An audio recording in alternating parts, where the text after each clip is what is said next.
Welcome back to High Five Garage. On this video, we will hopefully be getting the motor installed and possibly starting it. I've been doing some research on throttle cables, and they're actually different between the automatic and a manual.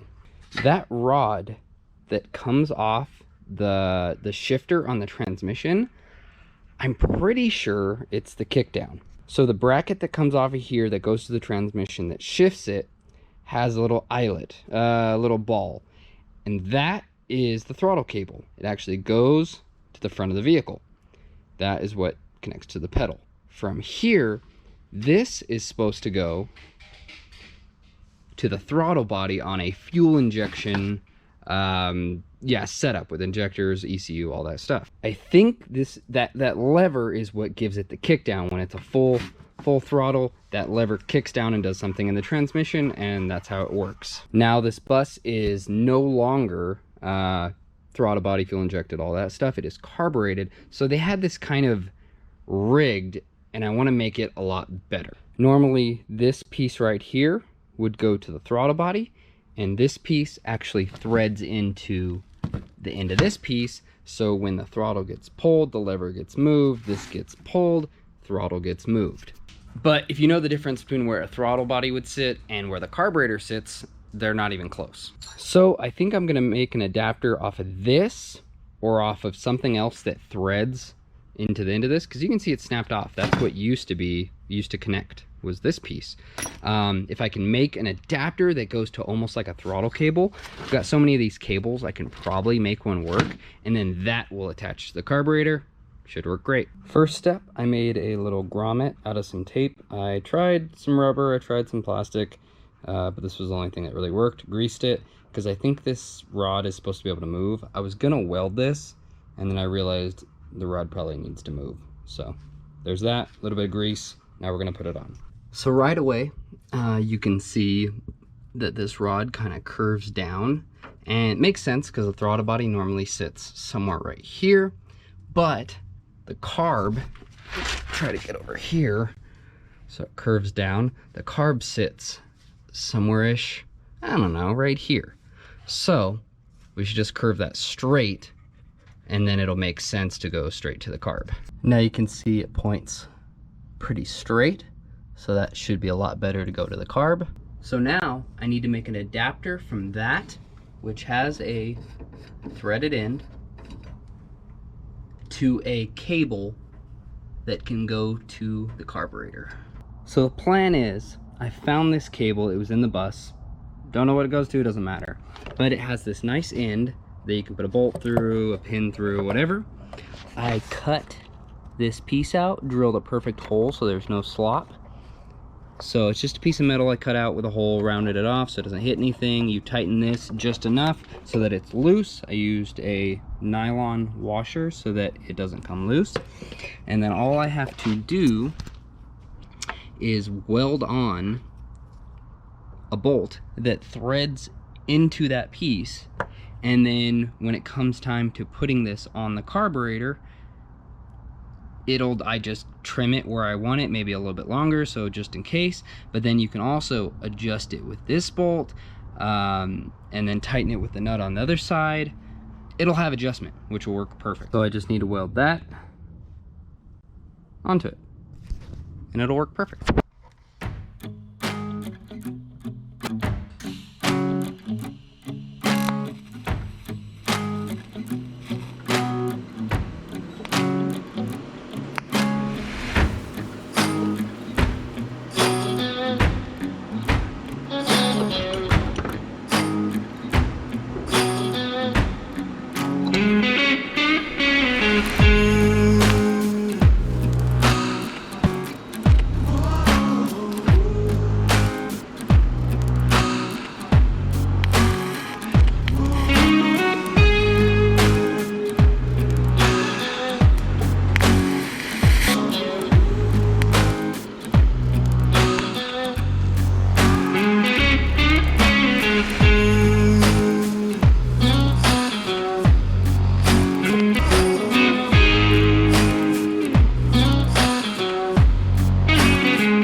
the finished product for that.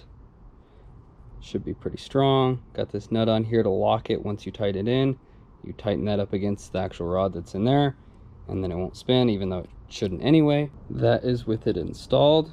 Still got movement, so depending, you know, how the arm on the carb moves, should still work pretty well. And then if I put it in here, it's probably gonna be a pain, but it's all the cables on it. But you thread it on, and I can adjust it now there, and then also at the carb where the little locking nut is. So it's got like 2 things of adjustment. So if it ever gets loose for some reason, you can, I don't know, you got some play. So you got some give, and yeah, I think that'll work great. And I don't think it ever goes this far to where this would hit. Let me see, I'll put it all the way, or I guess I could just push it all the way back. Yeah, so that's all the way back. So those locking nuts will never, or like the 10 mil going through with the nuts, will never hit it. Cool. So this is what hooks up to the kickdown cable that goes to the pedal. It's a little ball, and then it pops on there. There's a little C clip in there, whatever. I just used a clip tool to take off like body panels and stuff, a metal one, and slowly worked around it, and it eventually came off. So the new one should just be able to put on it, maybe put some pliers on it and pop it in. So now that the motor is complete, at least as the top end, besides carb tubes, stuff like that, we got one more thing to do to finish off this motor. That is install the exhaust. I got this exhaust from a guy in town. Amazing guy, amazing deal, everything. I don't know what I would have done if we didn't get this exhaust, because I couldn't find anything out at the yard where we got the bus. I got 1 header, that's about it, or 1 manifold, that's about it. Normally I would fully clean this up, give it some black paint, you know, the heat paint, so that it looks good and everything. But you know, the exhaust is going to be noticeable from the outside of the bus, and I don't want it to look too nice. So I am going to fully take it apart at every gasket end, make new gaskets or use the gaskets in it, we'll see, and blow everything out and then install it on the motor. Easiest way I've seen to install these exhausts on motors, on these Type 4 motors, because they are so heavy and there's so much to them, is flip the motor around and build it that way. Oh, yeah, that way. Not gonna lie, kind of terrifying flipping that wide of a motor, but it's flipped, and look how nice it looks. Woo! All cleaned up. Got the exhaust positioned in the correct way. Back of vehicle, back of vehicle. We're good. And I'm gonna slowly start taking parts off, cleaning them up, installing them, new gasket. First manifold is off. Bolts came loose pretty well. It wasn't that easy. They're rusty, but definitely not terrible. Let's see what's all in this. The guy, I think, had it in his shed, but probably for a while they were outside.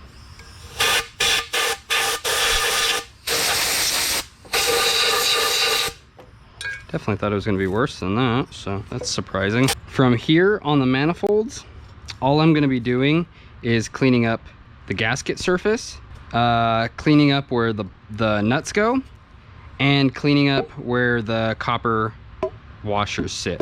Copper? Yeah. All right, I got brand new gaskets for them. I'm assuming you just kind of lay them down in there. I did have to, so I test fit the header manifold, and the studs were a little off, so I actually had to kind of move them a little bit. I put a screw on it and then pry them, maybe find a little bar that goes on so you can move them, but it lines up good now, so we can put it on. Okay, exhaust manifolds are on and tight. Ended up having this one pull out, re-tapped it a little bigger, and just put a bolt in there, so it's good to go. Yeah, so now I'm going to take off the little 180s and put them on. So I removed the 180s off the exhaust. Got them mounted the position that they go, just one bolt so I don't forget which direction they go. And I started taking off the gaskets, and I realized they were actually in okay shape. So I cleaned them up. I took off the front ones that go to the muffler. And after I cleaned them, did a little bit of copper spray on them. Honestly, these things are in great shape, and it's going to be better than anything else I can create. So that'll work. So I'm going to let those dry and clean out the muffler and the heater boxes. And once those are dry, put them all on. Hello, Darius. Hi, Turbo. You jealous? Are you jealous? Okay, if you don't already know how to install an exhaust like this, where it goes from 2 to technically 1, install everything loose. So I tightened up the headers, manifolds, because they can't really move much. So those are tight. But then these, I just kind of, they're loose. They can move, they can adjust. So when I start putting everything else on, I can kind of wiggle it until it's like straight and center and blah, blah, blah. Tighten everything down. All right, status update. Everything's not done. Started kind of bolting everything up. Okay, you can see the muffler's on, right? Awesome. Luckily enough, I found these little clippy things, toppers that hold the heater boxes up against the fan. So I've got both of those. This one's got to be backwards or something, but whatever, it's on. Muffler fits up fantastic. Then I realized, well, there's these, you know, these slots right here. That's where the air goes in, Brad. How are you gonna get that blower to the heater boxes? Well, I've got the pieces. I just never did anything with them because I didn't even think about it. So I gotta clean these up and drop everything and put these on before I do anything. There's that piece for this side, and then this side, the driver's side, here's this piece, and I was wondering what that screw did right there. Well, now I know. So those need to be cleaned up and painted. Yeah, so I'm not going to finish this tonight. And the alternator bracket has been getting in the way the whole time. Reason being, that's for a different exhaust setup. So I've got these ones that, when cleaned up and installed, would go probably right to that little bracket right there. They're shorter, they're a little stubbier, it makes sense. So I gotta clean one of those up and paint it and put it on. To sum up how my day is going, pancake motors are no bueno. They put way too much stuff on these dang motors. I'll stick to those. When I'm done with the exhaust, I'll just show it. So let me finish it and I'll update you with what I figure out, what I find, what I do. Yeah. All right, motor is fully back together, right, Turbo? Yeah. So what I did, I changed out the alternator bracket to a smaller one. I guess it goes to this exhaust and it bolts right there up top, and then tensions right there. I got the belt on nice and tight. Not sure, that might be too tight, I don't know. Either way, that is done. I've got this side vent for the blower in, painted nice. That was one of the ones I had to find. And then this one is actually the one I had to find in town, and a guy had it. So it's a quick 90 coming off the heater boxes, and then comes through here. Thank you, Peter. He's actually the guy that I got the full exhaust from, and then he had that piece as well. That was definitely awesome. Valve covers are also on. They're kind of a pain. I don't know if these little brackets are terrible, whatever, the little tensioners, but yeah. Brand new plugs. I did some NGKs. They're all gapped, ready to go. What else did I do? I capped off this because I don't think that does anything anyway. But, oh yeah, and the full exhaust is nice, tightened, and good to go. So, pretty sweet. So now I'm gonna get this engine off the engine stand and get it onto a trans jack, and then that's how I'm gonna put it in the bus. I think I'm also gonna lift the bus off, take off the rear tires so I can adjust the bus, adjust the trans jack, and put it in.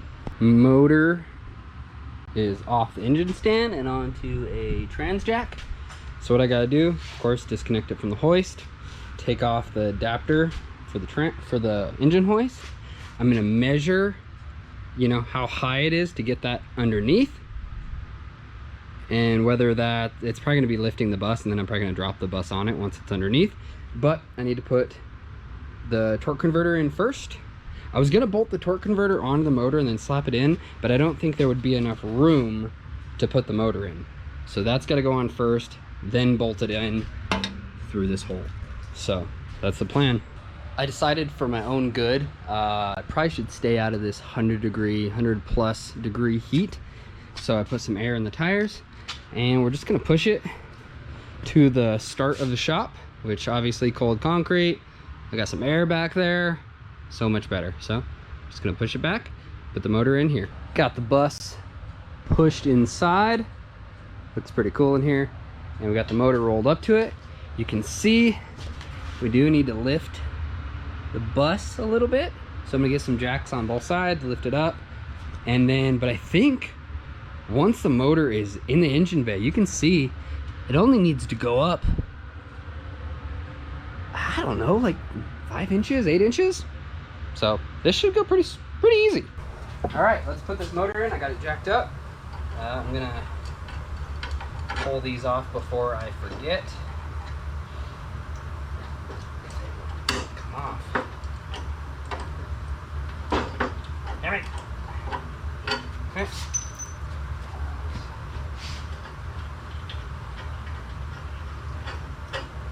Okay. And yeah, should have enough room to put this in, so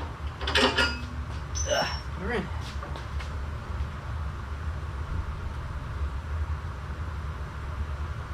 Okay. Let me stop this really quick, and I'm gonna put the torque converter in because I forgot about that. Okay, torque converter's in.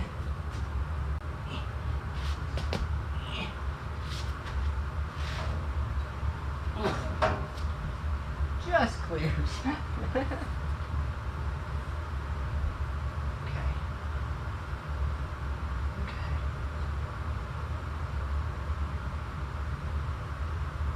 Awesome. Now I can go down with the bus.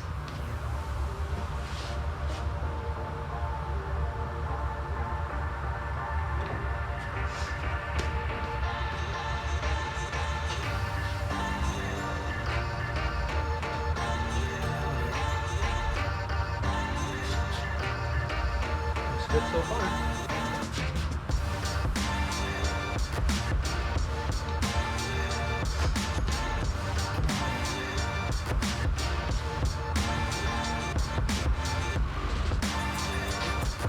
That side is off. So is that side. Okay. Motor is in the engine bay. Now I'm gonna use the trans jack to jack it up about, 5 to 8 inches and get it lined up with the trans. Just to make this easier on me, you can see because the bus is angled, the transmission and the motor are angled. So what I'm gonna do, I'm gonna lift up the front of the bus, put it on jack stands until the transmission is straight, make it a lot easier. So that did help a little bit, but I think I need to tilt the motor. So I'm just gonna put a jack on the exhaust, just enough to kind of tilt it, and then hopefully that'll work. The motor is pretty close. You kind of just gotta jimmy it back and forth, this way, since you got front motor mount spots. There's a lot more spots that can get hold up, and there's play in the mount, so just jiggle it until it goes. I'm gonna try to get the starter bolt through with the starter on it, and if we can start that, then we know it's good. Okay, I toughed it out, but it is mounted. Woo! So you got the top ones for the starter, the bolt there, and then 2 on the bottom, all nice and tight. Easiest way I found out, I tried to do it with the trans jack, tried to do it with the jack, kind of moving it and stuff. Honestly, get it pretty dang close. Put the front mount, the mustache bar on. It's got tons of play and tons of, well, just play because of the mounts and everything. So at least then your front is kind of positioned. And then from there, you can kind of twist the motor eventually, and then eventually it falls in and you put the bolts in. That was the easiest way. No reason to fight that mustache bar. Just put it up and then you can move it around it. Now I just need to tighten the 4, 2 on that side, 2 on that side, mustache bar bolts, and then this thing will 100% be mounted. So those side mustache ones are all tightened up. Now I need to rotate the motor and the trans and get the 3 plate converter plate to converter screws in. I'm gonna Loctite those for dang sure. Yeah, and then we can start doing accessories and plugging in some wiring and oil, and yeah. So I'm gonna rotate the motor over. Nothing, it's not hooked up to the trans yet until I see a plate hole. Assuming, there we go. There's one right there. Okay. Now, gotta turn the converter until there's a hole there. I don't know if you can see that or not. Give me a second. But now the converter is lined up with the plate. Now I can put the bolts in. Once I get one in, you rotate it, do the next one, and do the next one. Put Loctite. Okay, all 3 of those are in and torqued. What I did really quick is I mark the bolt white. That means it's torqued. And then I put a little black line. So they're torqued, they got Loctite, but I have seen stories where they come loose and destroy the plate and stuff like that. So at least that line will tell me if they're coming loose. I can check them at any point, turn the crank over, and I'll be able to see. Next, I think I'm gonna hook up all the starter wires, just to the post and then to the stud on it, and the signal and then the powers. And then from there, probably carburetor, then some wiring, and we should be good. Okay, so you got the power wire that goes to the battery, power wire that goes to the fuse panel, and then the signal wire that triggers it to rotate. There's also one more red wire. Not sure what it does, but I'll mess with that once we get it running and see what doesn't work. I think it used to go to the old ECU for the fuel injection, but we'll see. Now, I'm gonna put on the carburetor. That's pretty simple. Put the tubes on, put the boots on, make sure to put the clamp through there with the bolt for the carb. Yeah, that's it. It's easy enough. All right. Okay, carb, tubes, everything is on.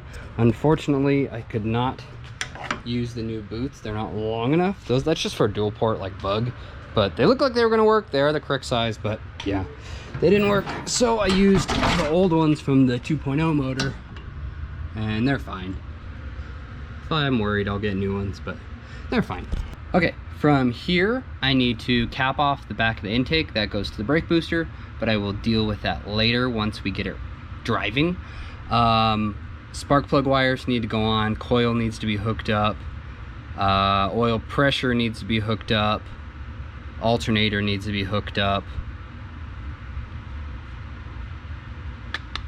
linkage at some point, but I'm worried about putting some brake clean in it and seeing if she'll pop off. So yeah, we'll just get some wiring done.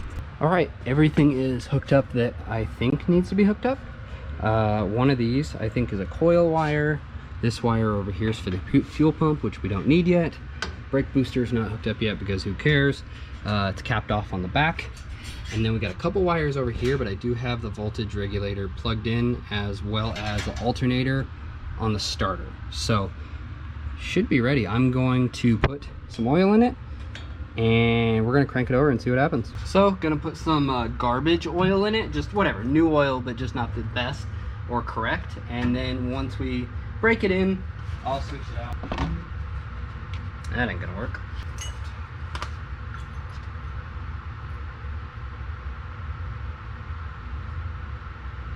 Okay, gonna put a little bit in and kind of look and make sure nothing's leaking. So far so good.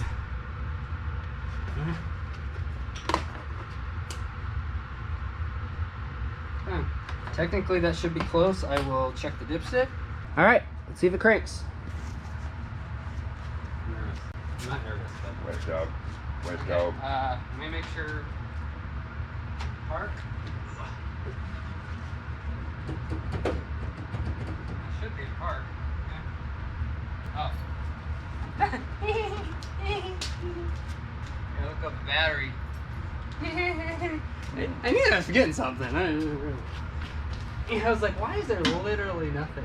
Okay. Alright, we got power.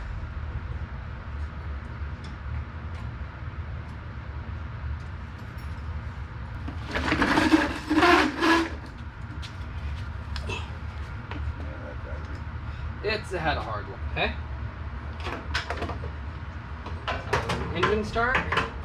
Because that's the only way we could get that starter to do it last time. So, let's give it a second. Okay, go watch it. Woo! Hey, it does. So the starter works. And I want to crank it for a while just to get the, you know, fluids going and stuff. So.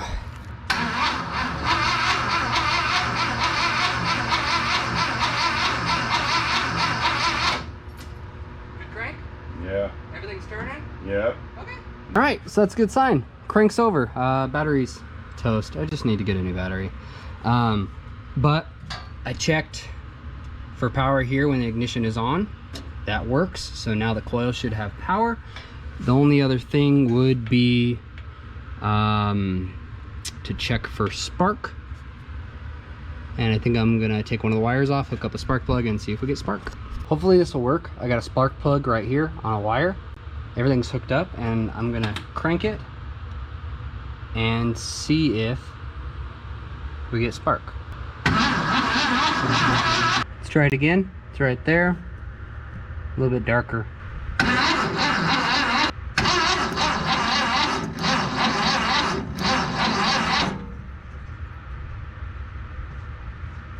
Yay! So I didn't really show it in that video, but it's got spark. So I'm gonna put some fuel in the carb and see what happens. So I'm gonna spray a little bit of brake cleaner in the carb and see what happens, and go with gasoline from there. But I want to see if it even pops, if the timing's right.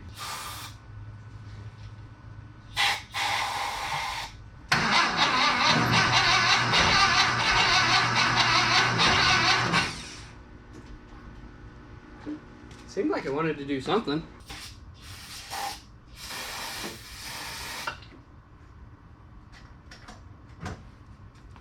Let's try it again.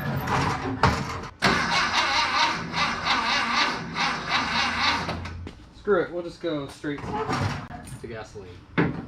Alright. See what happens now.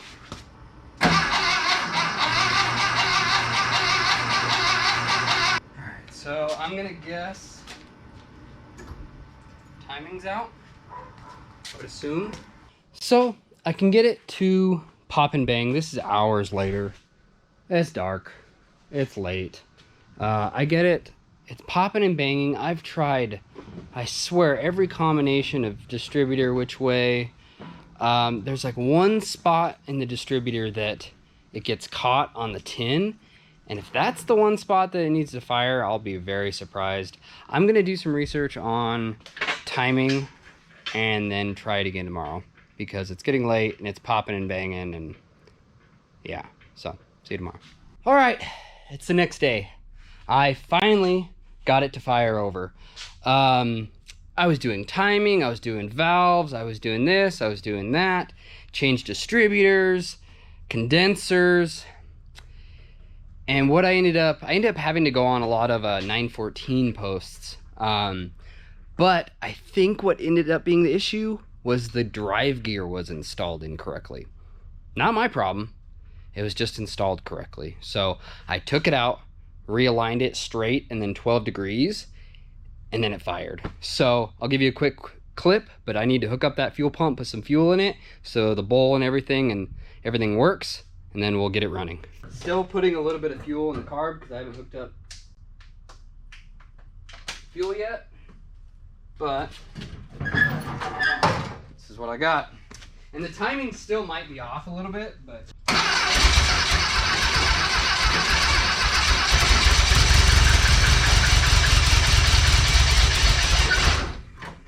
so it fires. I think it just needs more fuel. I think when I'm stabbing the gas and giving it more throttle, it doesn't have enough fuel. Bam, it doesn't start. So, but it fires. Like always, I hope you like this video. I hope you're enjoying this content. Stay tuned for more. Please like, comment, subscribe. This is High Five Garage, and I'm out.